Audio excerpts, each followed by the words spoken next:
one for nonprofits is really changing. Who the donor decision makers are changing. How fundraising happens is changing.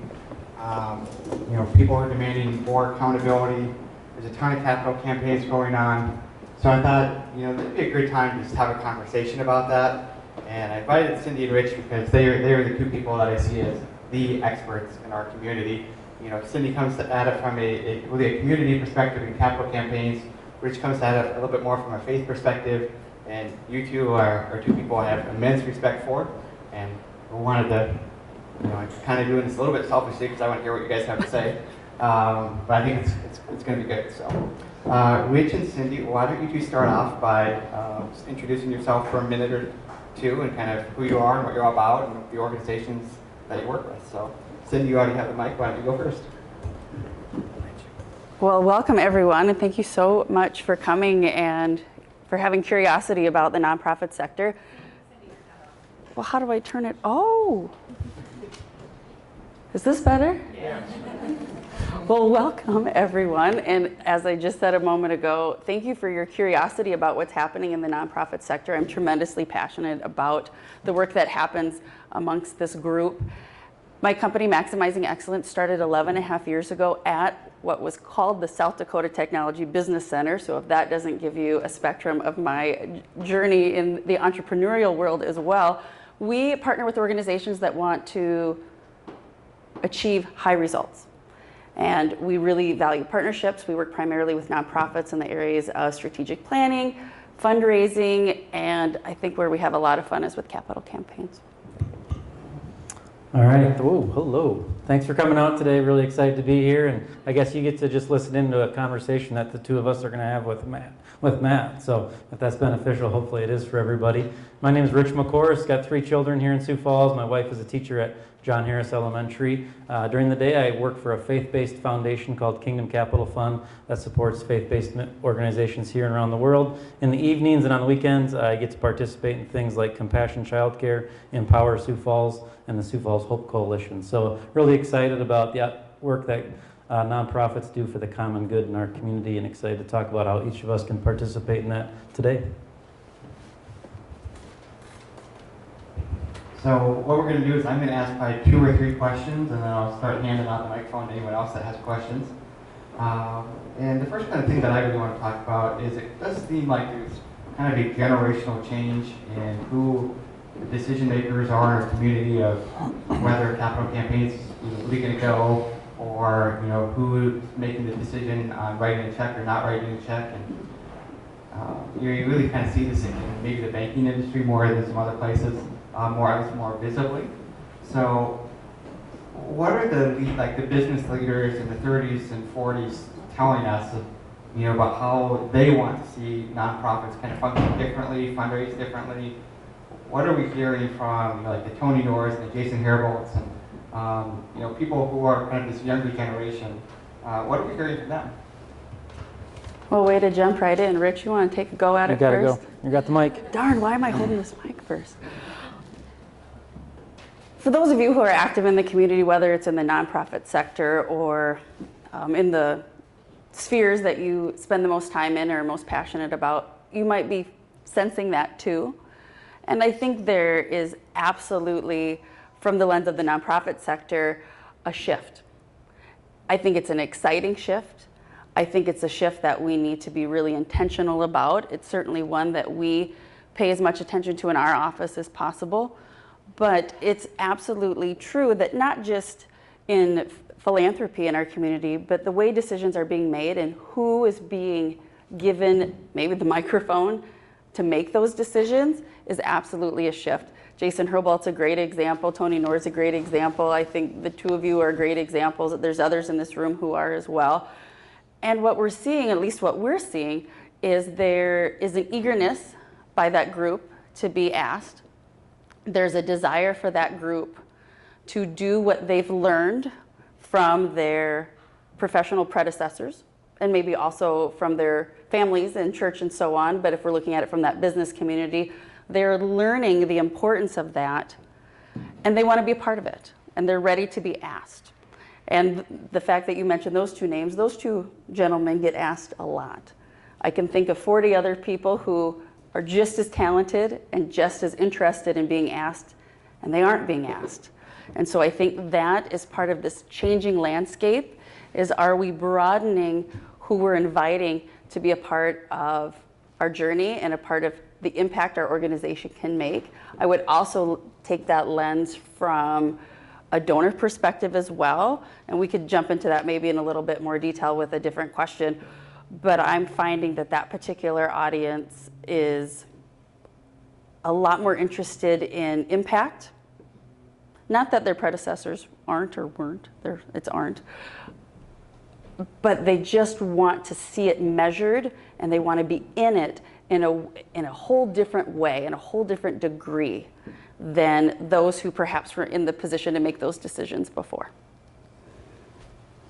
Well, a couple of things that I'm seeing on that front. I think nationally and also locally, when we're seeing the change of generations, the biggest thing I'm seeing is a shift from institutional faithfulness to project-based or idea-based things. So, for example, my grandparents growing up, you drove a Ford. Whether the Ford before you was good or bad, you drove a Ford. And you kept driving a Ford. And if you showed up with a Chevy, you're not coming in for Thanksgiving dinner. So there is institutional faithfulness across the board. That is shifting dramatically in the country. It's also shifting locally dramatically. So you might have seen something, for example, before where someone's like, hey, I'm a YMCA person. Whatever the Y is doing, whatever, doesn't matter. I'm a YMCA person, just as an example. And now it's shifting much more to a, hey, our business is really excited about intervention of treatment services for alcohol addiction. And a lot of times that will come because of personal experience. Somebody on the leadership team there had a spouse go through something. That becomes a personal passion of that person and then that business. They don't care so much the name that's on it. They want to get after that issue. And then therefore what's happening is they're going and finding the institution that's attacking that issue. So that's the number one thing I'm seeing is a shift in that. Second thing that I'm seeing as we talk about the younger generation is they're saying, hey, our business wants to write a check, but we really want to write a check where it can also go to my employees and say, hey, once a quarter, we're going to give you 4 hours off to go and do something with this check that we're writing. Because as many of you know, the workforce is changing as well. People want to go work somewhere where they can also serve and do good. And so those executives are saying, let's give somewhere with our cash where we can also give with our time and as a corporate body throughout the year. So those are two things I'm seeing in the generational change. Rich is spot on. Excellent. So one thing that we hear from business owners often is that nonprofits need to collaborate more, or we feel like they need to collaborate more because there are a lot of nonprofits and some of them do similar things. So maybe tell us, like, you know, Rich, I think this is a good question for you, but you know, what are some ways that nonprofits can work together proactively? You know, what kind of collaboration do you wish we would see more of? What could that look like? What should that look like? You know, have you seen any great examples of collaboration as well? Well, I might be running for the door or exit after I answer this question. A collaboration is just in my number one personal priority. I think it's actually what the community needs most. It's been identified in multiple studies that we've got numerous silos throughout the city that are all doing good things. We've got an amazing entrepreneurial community in this city. That's awesome. And we're seeing the benefit of a thriving community. That entrepreneurial spirit is also alive and well in the nonprofit community. It comes with benefits and also comes with dangers. I have to do it my way, and I've been given this gift and this idea, even though someone else has been running with it for 15 years. And so I think we need to do a better job of, when I've got an idea, hey, I believe these kids need coats at school X. We need to first ask the question, who's delivering coats to those kids already? How can I come alongside of them? Or how can we refine that? I don't know who gave the quote, but somebody gave the quote, you know, if you don't care who gets credit, great things get done. And so I think that's going to help things move on a long ways. If you're on a board right now, here's what I'd encourage you to do if you're on a board of directors of how we can improve collaboration. Go back to the nonprofit that you're on the board of and ask this question. Who else in our community is doing what we are doing? What can we learn from them? What can we ask them to take from us? And what can we take from them? A lot of times I hear business leaders all the time saying, I just wish people would share more. These business leaders are on the boards of these nonprofits. They've got to be willing to go back in those boardrooms and ask the tough questions. What can we do together that's going to be better for our community overall? I think we are seeing some collaboration on some good front. I'm just looking right over here actually at Vince Lubin.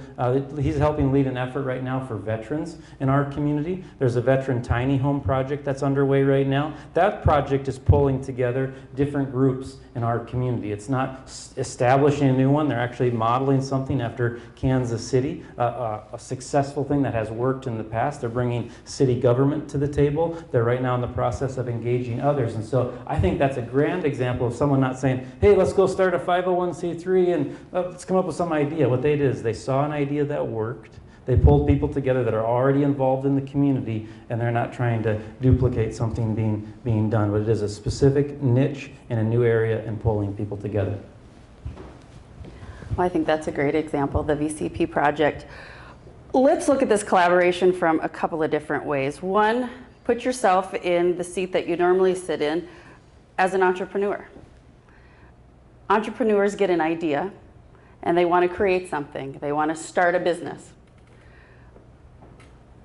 How often does that idea get bounced off and made sure that there aren't 4 other companies or businesses in the community already doing that same thing?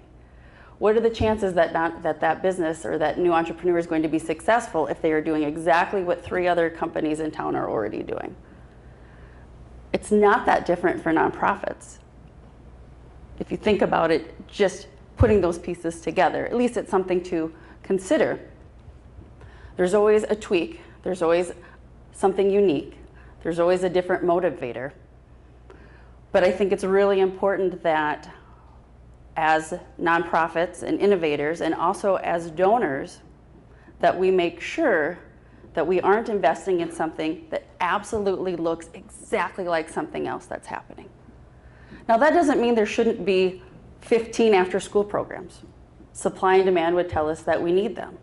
Customers also want choice, and so if a parent wants their child to be at an after-school program that's already in the school that their child attends, we need that to be available for them. If they want to go to an after-school, their child to go to an after-school program that's in a church or is faith-based, that needs to be available for them, and so on and so forth. So in some cases, there are more nonprofits because the needs are growing, as long as what each of them are doing is intentionally special or different or meet something specific. In terms of collaboration, an organization that I think's really responded to this in an important way and has challenged it, and their journey has not been easy, is an organization called Sioux Falls Thrive. And they talk about our nonprofit sector as being program rich and system poor. And so they're trying to create alignment. I would use the word alignment with nonprofits. When I think about collaboration with nonprofits, where I think we could be really, really special is if we don't necessarily say, we all do a version of the same thing, let's all work together. Not that we shouldn't do that, but what if we all said, my nonprofit and yours and yours and yours all have a center theme of meeting this particular need. And you do it this way, and we do it this way, and we serve this aspect of the family, and then we collaborate in a way that's a synergy. So we're not bringing 3 organizations together that all kind of do the same thing for the same part of a person's life, but these are 3 organizations that maybe have similar missions, maybe they're all faith-based, something of that sort, and we're all going to tackle it from the lens and the angle that we're best at. And again, we can have a multiplier effect or a synergy in terms of collaboration. It's just maybe a different way that we haven't talked about collaboration in the nonprofit sector that's worth at least a head scratch. Excellent. So the third and final question that I'm going to ask before I hand the microphone over to everyone else is, what are kind of the best ways for business owners, startup founders, entrepreneurs, small business owners, really to support nonprofits effectively? Like, I know that I could go rake somebody's lawn, and that's probably not going to be the best use of my volunteer time. I know I could write a check and never ask a question again, and that's probably not a good idea either. So how would a business owner effectively, really be a supporter of the work of the nonprofits in their community, but also do it in a way that's, good use of their time, the best use of their nonprofit time, and also kind of the way to make the most impact, kind of not asking a great question, but hopefully you can get behind, understand what I'm getting at. You want it first? I went first last time. Equal opportunity question answerers, right? Well, at Maximizing Excellence, we have been asking this question for a couple of years. And in fact, those who are in our community, those philanthropists, whether they are established philanthropists or these emerging leaders that we spoke to a little bit earlier, they are asking that question because the requests are coming. And they're greater than ever before because our community is growing and there's more needs and there's more opportunities, and so they're being asked. And so they're asking that same question: how can we be more effective? And so at Maximizing Excellence, we studied it. And our results are coming out. You guys are kind of getting a little flavor of it. Rich, a lot of the things that you said aligned with what our research found. The things that I'm sharing, I'm hoping, if I'm looking at Rika, are consistent with what the research told us. I'm getting the nod, that's good. But when an individual or a business in particular looks at how to engage in philanthropy and changing our community for the good, it's okay for that leader or that company to look at philanthropy as a potential competitive advantage. How does engaging nonprofits and inviting, as you talked about, our employees want to put time in, how is that a competitive advantage in the way that business talks to their customers and separates themselves from their competitors? How is there a way that it engages employee retention or is a part of the culture that they create in their company? And how is a way to have the greatest impact on the needs that are most important to them? So first, I think a business needs to look at what is most important to them. Do they want to have a broad impact or do they want to have a really depthful impact? Is it something that's very personal to them, or is it something that aligns with their organizational values? If it's a company that has multiple shifts and maybe a lot of working moms or two parents, supporting and getting behind programs that help keep kids safe or anywhere but at home alone, how do their company values and what's important to their employees align with the way they can have the greatest impact? So that would be a place to start. I could go on, and maybe other questions could lead to diving into it. But I think it's okay for companies and community leaders to think about philanthropy and helping nonprofits in that way, because I think it can be, I used the word earlier, but why can't that be a synergy as well? I think two things come to mind when I think about how to make a deeper impact and what a business can do. The first one is this, and I said this a little bit earlier, but I'll get to it a little bit further here, and that's board member participation. I come from a faith perspective a little bit, so I don't mean to offend anyone with this comment, but when I was growing up going to Sunday school on Sunday mornings, I could tell the teachers that showed up at Sunday school and prepared the lesson at the stoplight right before they got to the church building. We have a lot of board members that are preparing for the board meeting at the stoplight right before the building. The best thing that you can do as a business is when you send a board member to be your representative, is say to that board member, take the necessary time to be a really good board member. Ask questions, and then when that board member comes back to your business, let that board member report back to your executive team. So keeping them up to speed, and then also getting the perspective of that executive team to take feedback back to that nonprofit. Board members are invaluable. They're the lifeblood of an organization, and so it's one of the best things that you can do as an entrepreneur. You've got skills, you've got gifts. Go and be a healthy board member. Let me give you one practical thing you can do today. Go call the executive director of the organization you're working with and just say, hey, can I take you out for coffee tomorrow? Just take them out for coffee and ask that executive director, what can I do this next month to help you win? Ask that executive director what you can do to help them win, build that rapport, helping them move forward in their mission. Then you're going to be able to have the opportunity to have tougher conversations with them down the road as you refine the mission together. So number one is board involvement is huge. Second thing, and this may sound weird, is learn to say no. One of the hardest things as a fundraiser, maybe I shouldn't share this, getting too personal, one of the hardest things as a fundraiser is to hear no.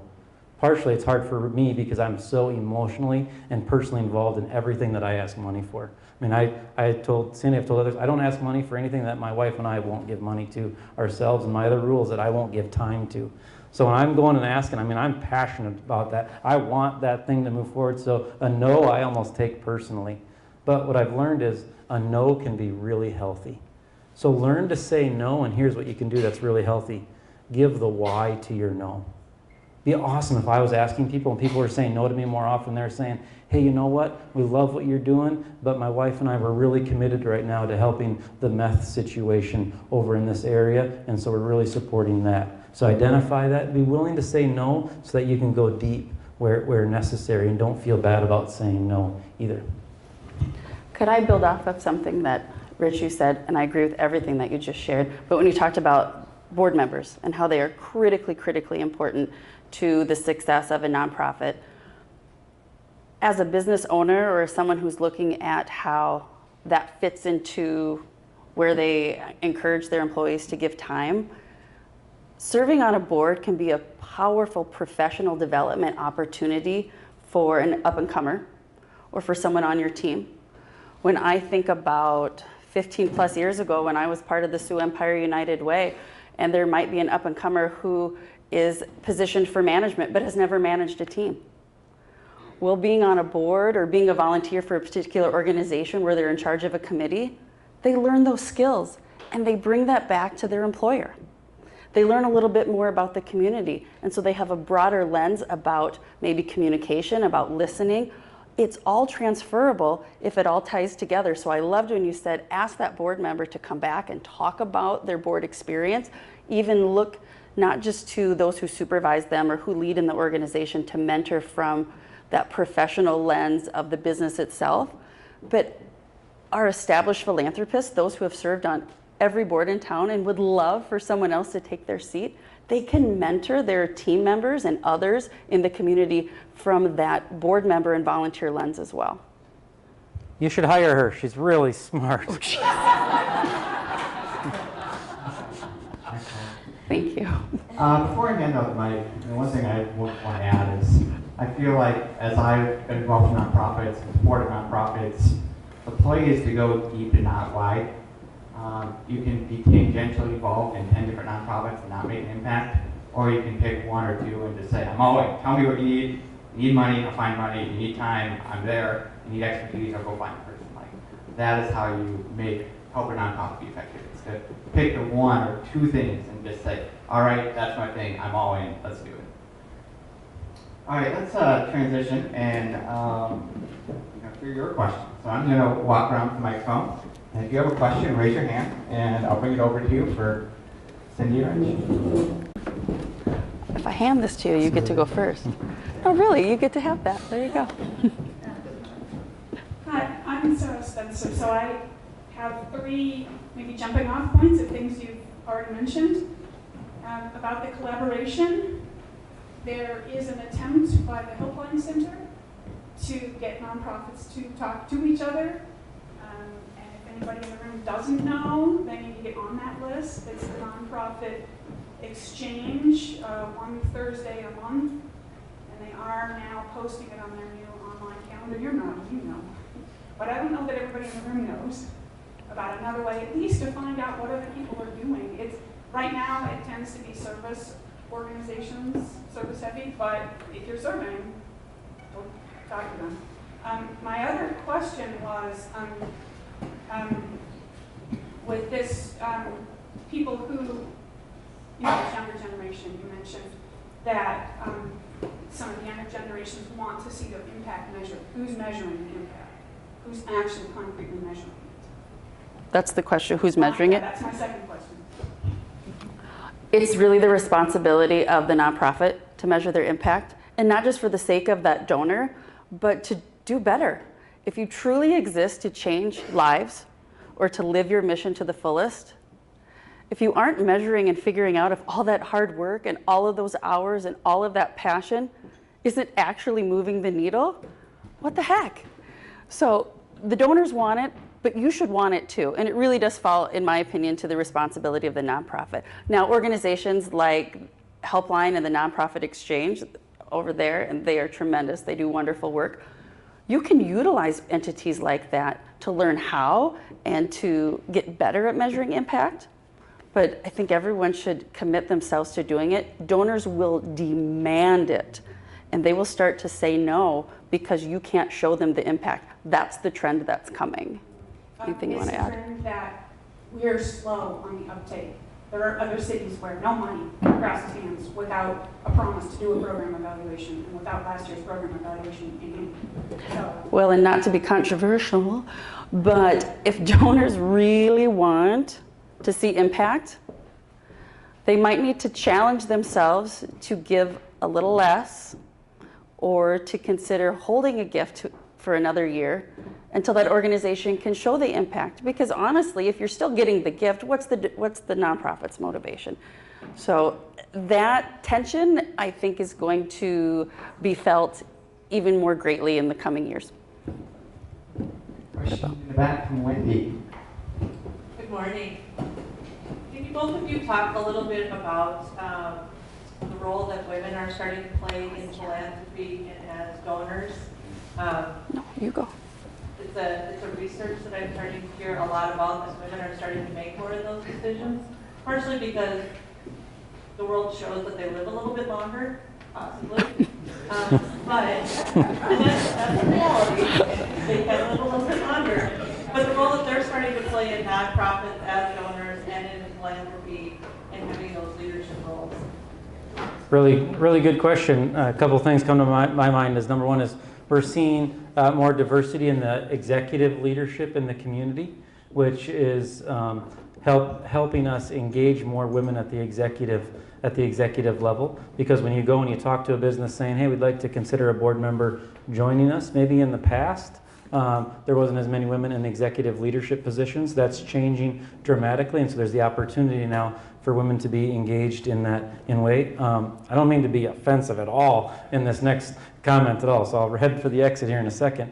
What I'm seeing personally up front is historically it had been like, hey, go talk to the husband or whatever and see if they want to bring the spouse in along with them on the decision. I mean, I was kind of trained in some of those ways, like, hey, at the end, ask, would you like to have your spouse join us for this conversation? That's changed dramatically. It's no longer, hey, would you like to invite your spouse? It's complete equals. And that's a good thing, right? We see each other differently. I'm no longer just calling the husband of the family saying, hey, can we come and meet? But I'm calling the husband and the wife saying, hey, could we have a conversation together about your personal engagement in that? So there's a lot of positivity on that front, and we're seeing boards start to reflect the executive leadership in the community. Yeah, I think in a lot of ways it's a microcosm of what we're seeing in the community in terms of leadership evolution in general. And I guess as a woman I hope that I can call myself a philanthropist and be proud of that. I love the trend. I think it's really exciting, and nonprofits could get really, really strategic about being on the front end to that in this community. Hint, hint. So I have the mic over here. So I'm trying to think how to word this question, but as a person who donates, I think sometimes I feel like a nonprofit spends too much time fluffing my feathers or worries about the donor's ego, right? So me donating to the nonprofit, I think you spend too much time sometimes on your donors.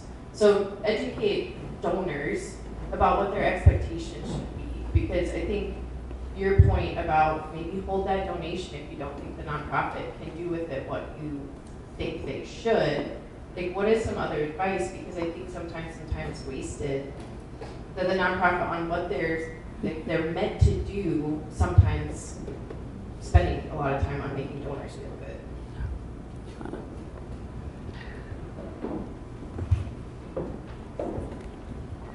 My brain's just going 17 different directions to answer this question. So rein it in, Cindy. Where I would start is ensure that those who are making the asks at your organization or at any organization truly do understand the fundamentals of what motivates people to give. There's a lot of research out on that. We have what we use in our office. But that research is pretty spot on. And so I think having that foundation is really important in going out there. In what we did in terms of what we learned in our Sioux Falls philanthropy efforts in the last 18 months. And I'm empathizing with my nonprofit friends. Our community leaders, all donors in our community, there is not one way that they want to be asked. which is frustrating. It's tricky. I can't come in and say, you know what, if you just ask this way and bring them together in this way, you're set. No, there's as many people who love to give at an event collaboratively and feel it around them as there are who just want to get asked one-on-one and have a meaningful, in-depth conversation. There's no 60-40. It is all, right, Rika? It's all so tricky. But here's your differentiator as a nonprofit. It's stewardship. And that doesn't mean you fluff them. And that doesn't mean you buy them a bunch of things. Some donors like that. Got to know your donor. But stewardship and understanding, again, go back to the fundamentals. What does stewardship truly mean? And it's about feeling appreciated for the impact of your investment. And that's the step that gets skipped a lot. And that is the difference from a gift being a transaction to building a loyal partnership with a donor. And so that is, of all of the things we learned about how people want to be asked, the one thing they really have in common is how they want to be engaged after their gift. I have no clue if I answered your question, but that was where I went with what you did. I think, like, if you could educate a donor, what would you say? Like, you know, because I think donors, You go for it. struggle potentially. Like, you spend a lot of time with asks, like you say, individualizing the donor. I think there could be a little bit more responsibility on the donor in a way too. Like, if you were a nonprofit, you could tell a donor what you would love them to bring to the table. I know, but I think you guys spend a lot of time individualizing things, like. It's a really, really good question. You should probably be on the panel next time. I think of two things. One thing I think of is, I think part of the struggle is we spend a lot of time, fluffing donors because there's so much turnover in the philanthropy leadership community. So what happens is when you've got development officer moving from organization to organization, there's not true relationship with the donors. And so that development officer is focused on one thing. How can I wow that donor? But if you can keep development officers in an organization, they can have true relationship with people, and therefore you don't have to reinvent it every single time. So I love to open a conversation with this question. What over the next 6 months would bring you and your family real excitement if you saw this done? And just here, some people say, oh, well, I don't know. Some people are like, oh, if we could help these 3 single moms, or we could take care of this thing. Right there as a development officer, if the purpose of my organization doesn't match that passion, my integrity responsibility is to say, I love that passion. You know, our purpose as an organization isn't necessarily going to meet that need, but let me go and introduce you to Franklin. Franklin's organizational purpose matches your passion, and so I think we need to train better in that. The final thing we need to do is donor officers need to ask at the end of a conversation, how would you like us to communicate with you moving forward? Would you like to receive quarterly updates, or would you like a personal call once every 12 months? And allow that donor to make that decision. As you as a donor, have a good answer. Don't be like, whatever you want, it's fine with me. Just say what your preference is, because then they're not going to spend all this time sending you keychains and notepads and frames with pictures on them that go wherever. But state what your preference is moving ahead. Hi, I'll stand up because I'm kind of hidden in the back. My name is Tanisa Islam. I'm the Executive Director of South Dakota Voices for Peace and South Dakota Voices for Justice. I love the entrepreneurial community here and its spirit. One thing, in a perspective I'd like to offer with the conversation of impact and measuring impact, is to think about our newer nonprofits that maybe don't have a name that's well known in our community, and the chances that our young nonprofit entrepreneurs are taking with their hopes and dreams. I love that our community has so much investment in seed money for businesses. I would love to see more seed money for a great idea in the nonprofit sector too. 4 years ago, we had kind of no idea where our mission would take us, but we were a group of passionate people. And today our impact has been pretty big with the small organization that we have. And so how can we have that conversation in philanthropy as well, where I understand the need to measure impact and be able to tell a community that, but also to join in the spirit of supporting new entrepreneurs, young entrepreneurs, people of color, immigrant refugees, all of these organizations, and I see a lot of great faces here in the community. They don't have the networks, that a lot of the bigger or well-known people who are establishing nonprofits have too. Thanks.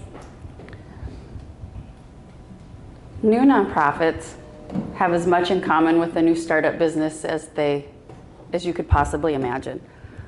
Not every startup business makes it. I mean, the statistics, when I had 10 years, I was like trying to Google how many of us are still, and it was scary. I'm glad I didn't know that when I started, right? And not every nonprofit's gonna make it either, it's hard to take that in my heart. I'm a social worker, and if there is a need that someone is trying to meet and it just doesn't get there, I don't like that. Something that I think is really special that Startup Sioux Falls is doing is that nonprofit pitch night. There's money in that for the nonprofit if they come in and that they are able to really tell their story, and there's also some great learning opportunity that comes with that as well. And so I think that is a neat way that those ecosystems are colliding. I also think a great place to start if you're a new nonprofit are with the organizations that are most established in our community. The Sioux Falls Area Community Foundation is very, very special in our community. The Helpline Center is very special in our community. The Sioux Empire United Way has decades and decades of experience and lessons to teach. And those are great places to start with conversations. And again, maybe it goes, Tanisa, a little bit to that collaborative mindset as well. Oh, if I reach out to another nonprofit executive, they're my competitor. Is that gonna work? And I think we all root for each other just the way the nonprofit or the entrepreneurial ecosystem does as well. And so there are a lot of takeaways that I think a new nonprofit could bring into their mindset that new startups have taken on as well. Rich, what would you say? That's a really good question. Tanisa, I think one of the things I would comment on is I'm not sure we've got a financial deficit as we do much have a relational deficit. And so what I think happens is that we've got so much segregation in our community that we're not interacting with people who are different than ourselves. And I'm first in line at this, right? I mean, you want a poster boy for white conservative evangelical, put me on the poster. And so we've got to do a better job of breaking down walls and interacting with one another for the good of our community. I use the example of David Kapaska from Avera. David was amazing when he was leading Avera of interacting with everybody in that organization. And I've had an opportunity to go to supper a couple of times where he's been present, and the group that's there with them is a really diverse group of people because they're intentional about reaching out. So I think if we can break the relational deficit, what will happen is if we can get some of our immigrant and refugee the opportunity to build relationships across the community, that's going to open the funding doors that exist. And so some of us, again, I put myself first in line, we need to do a better job of trying to engage in some relationships.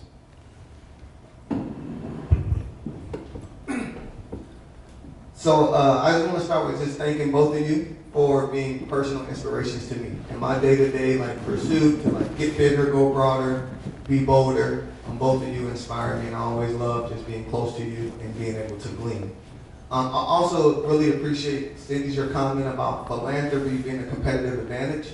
I'm really trying to champion that message more and bring that talk about corporate social responsibility into the business and industry sector, so love hearing that echoed.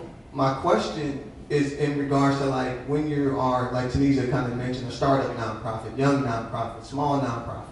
And as an executive director or what have you, you're either working for nothing or way under your value. And so as you embark upon how do I consider diversifying how we fundraise, and then also when you kind of spoke to maybe some of the people who want to be asked and aren't being asked, because we know if we can go to Avera or Sanford or First Premier, that'll be a win and it'll align well and it'll help us with our trust transfer stuff. But maybe share a few of those maybe other stakeholders or businesses that you think are ready to be asked to and have a conversation with a guy like me or others about corporate social responsibility. So just trying to, again, nonprofits, either some people working for free or way under their salary. How can we diversify how we fundraise? And who are some of these other people maybe we can be speaking to? So my startup friends in the room, does that resonate a little bit when you started your business? Again, there's more similar than there's not. Something that I think is championed in the entrepreneurial ecosystem that maybe the nonprofit sector could grab onto a little bit more is mentorship. Mentorship is a wonderful, wonderful thing, whether it's board members who are mentoring you or others who have been in the nonprofit sector for a long period of time. So I think that's part of that journey as a new nonprofit. In terms of where to go for new dollars, it's tricky.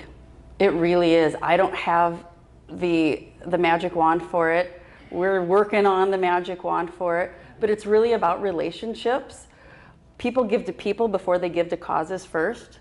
And so how are you taking those who are connected to your mission and very passionate about it and simply ask, could you open a door for me to tell my story? And starting there. Because one, if you're a board member and you hear the word fundraising, you immediately go to all the things in your brain that may or may not be true about fundraising, but a lot of times those bring up walls where someone might get stuck and not be willing to help. But inviting someone to help tell your story, I think is a really, it's a right place to start. But I just wish I had a better answer. Rich does. Yeah, I don't have a black book either.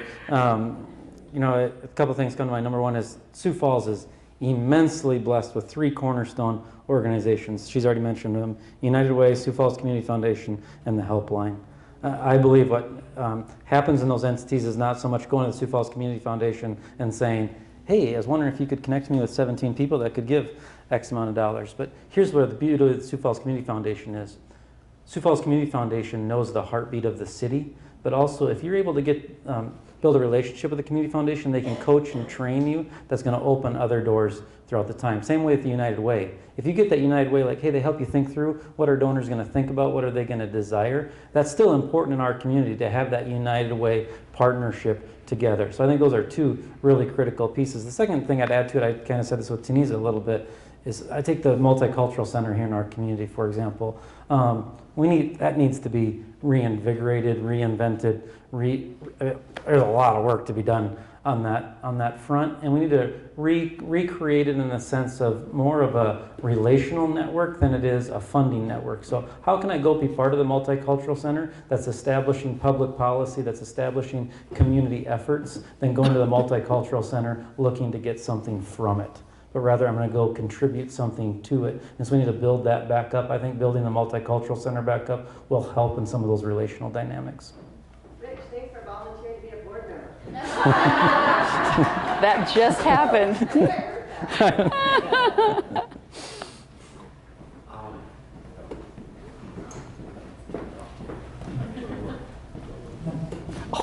Keep it. My name is Paul Mallow, and I appreciate you guys for your time, Rich and Cindy. So I'm going to take off the lens of being in the community or in the leadership position or executive director, but I'm going to come to you from a lens of just a human and a refugee and a brother, a friend.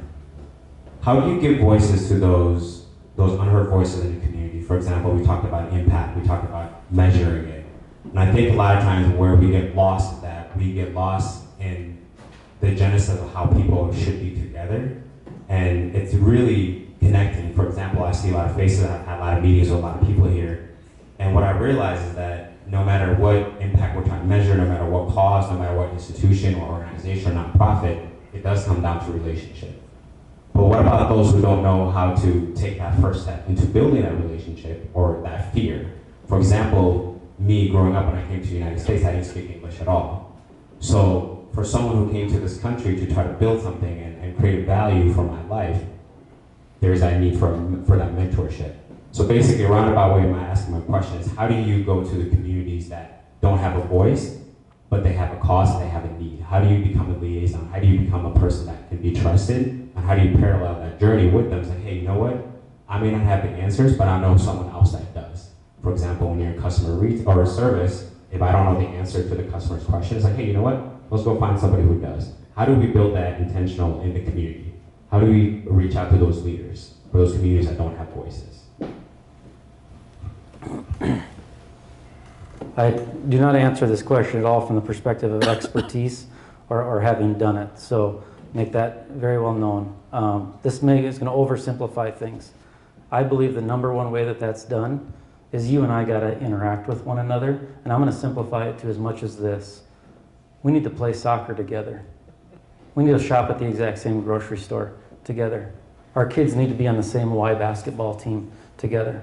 We've gotten to such a point of segregation in our community where the voices that aren't being heard, the people who are coming here just trying to get started, there's no social interaction with the other people in this community. I don't mean to step on toes, and again, I probably won't be invited back after today. Go to Washington High School at 3 o'clock on a Sunday afternoon. You will see two things. On half the field, you'll see all of the white children from Northeast Sioux Falls. On the other half of the field, you'll see all of the immigrants and refugees. It could not be more clear the separation that exists almost every single Sunday or Saturday.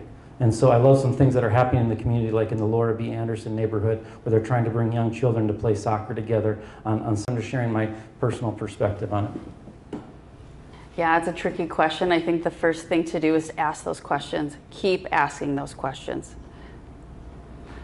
Well, we have one last question over here in the corner from Sadie Spear, and we're going to wrap up. So here you go, Sadie. First off, thank you so much for doing this. I hope this is an easy question, but as all of these leaders in the room are being approached and someone says, I want to start a nonprofit, where are we turning them to? Who is that person? What's that resource?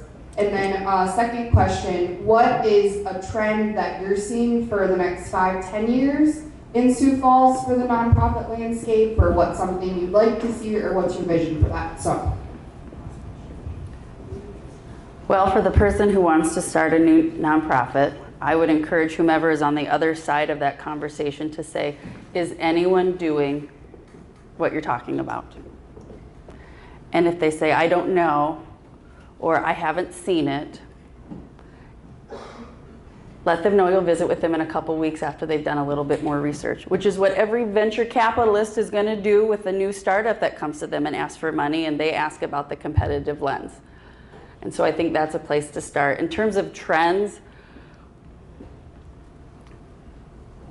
what we learned in the work that we did is that 30 years ago, there were 4 or 5 key philanthropic influencers who shaped the way philanthropy looks and has looked up until about a year or 2 ago.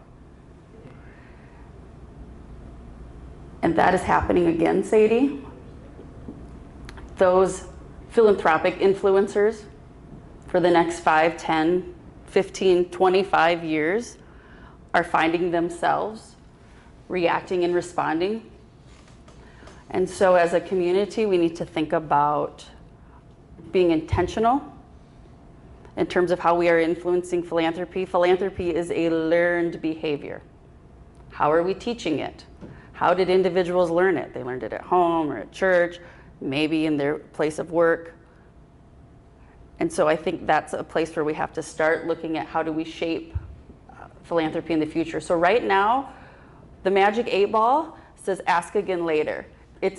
But we are at a point in our community where we are going to decide in the next 18 months what philanthropy will look like in the future. And I think it's really important that we spend time on it.